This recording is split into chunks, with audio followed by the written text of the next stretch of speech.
Hello YouTube, this is going to be a review video of my Bilt TB516 EC. It is a lawn edger, and I have not owned one of these that are specifically designed to be a lawn edger. I've owned the straight shaft trimmer version of this and a curved shaft trimmer version, and the one with the adapters that you could plug in a edger attachment to it, but I never owned just the edger.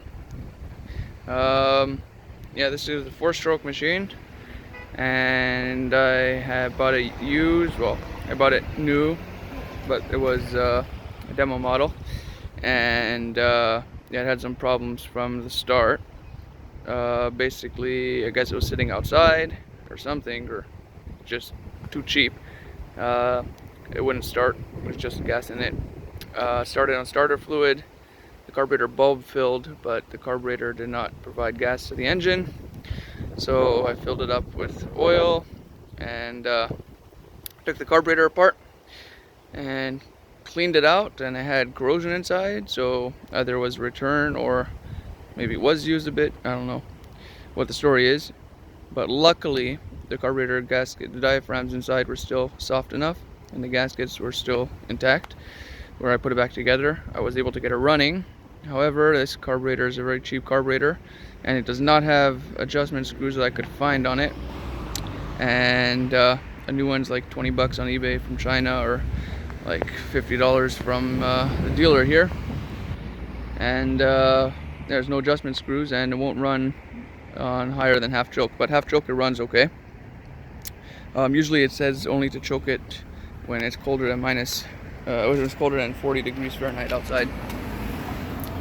But yeah, basically prime it up, and I can still get it started in half choke and run it like that, and it'll still run. I'm not very familiar on how to use this. I tried using it on this row of bushes here against the sidewalk, and it does okay, but I prefer a regular trimmer over this. I don't get exactly what the advantage is of having an edger. It has the adjustable height, which is very firm from the factory. I don't know if there's corrosion inside or it's just very, very hard to move it. And yeah, the rest of it looks like an okay machine. All cheap plastic.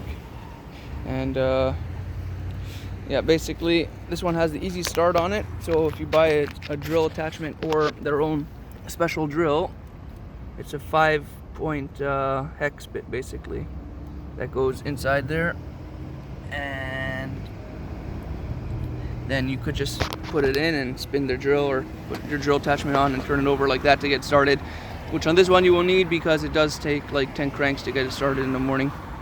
Maybe it's because it's not broken in yet, I don't know. Anyways, something to check the oil level on this, which I wasn't too sure of just from reading this diagram exactly how, but then I figured, yeah, I looked it up in the manual and I was able to figure it out, and it's pretty simple actually. You just pull the oil fill cap off, and when it's in this position here on level ground, you make sure the oil's at the bottom of the threads, and then the oil level's good. Very little oil in here. It's 90 milliliters of oil, so it's really almost nothing. So you better make sure you don't leak oil out and destroy the machine. Anyways, I'll give it a start for you. Hopefully it'll start up. Not too bad. Basically, it's the kill switch here. You just press it in to turn it off. If it's like that, it's on. And you don't need to hold the handle down. It's not a lawnmower. This is just your throttle. And yeah.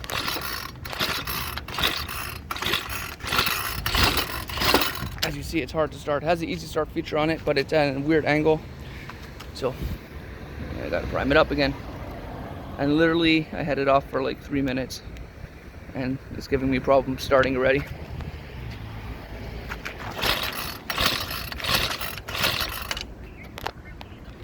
I'll take a video of it running and show you.